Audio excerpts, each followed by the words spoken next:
Jerrrk, it's your boy AK Grub, and today we are at Jerrrk Time Caribbean Cuisine.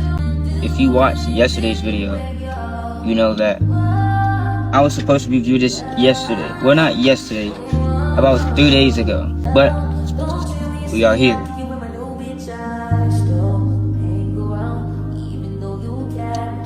Ooh, my registration expired. This don't come get me.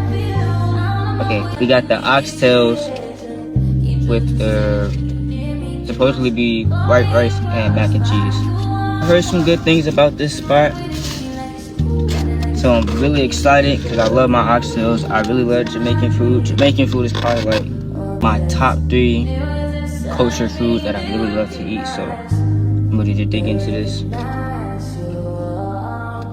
Mac and cheese don't look too bad.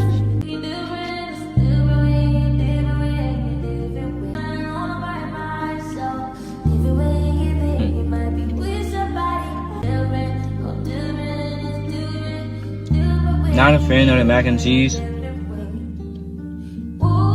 It's kind of bland, if I'm going to be honest with you. Could have done a little bit better, but mac and cheese solid like 5.5 out of 10. Now on to the rice. The rice looks like it's been just sitting. I'm gonna give it a try.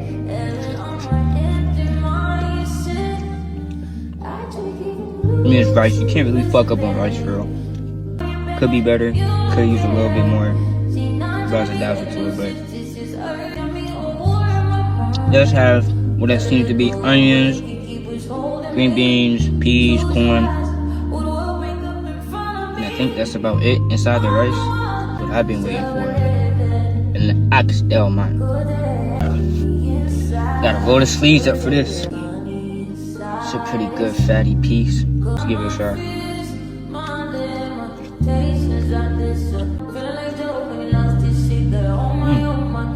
Now that's a different type of sauce from what I'm used to on oxtails. See how fatty it is. Now they only gave me about 3 big pieces and like maybe 2 or 3 small pieces. I'm getting like a hint of tomato, not the rest. Oxtails I give a solid 7.3 out of 10. Overall, 7 out of 10 flat.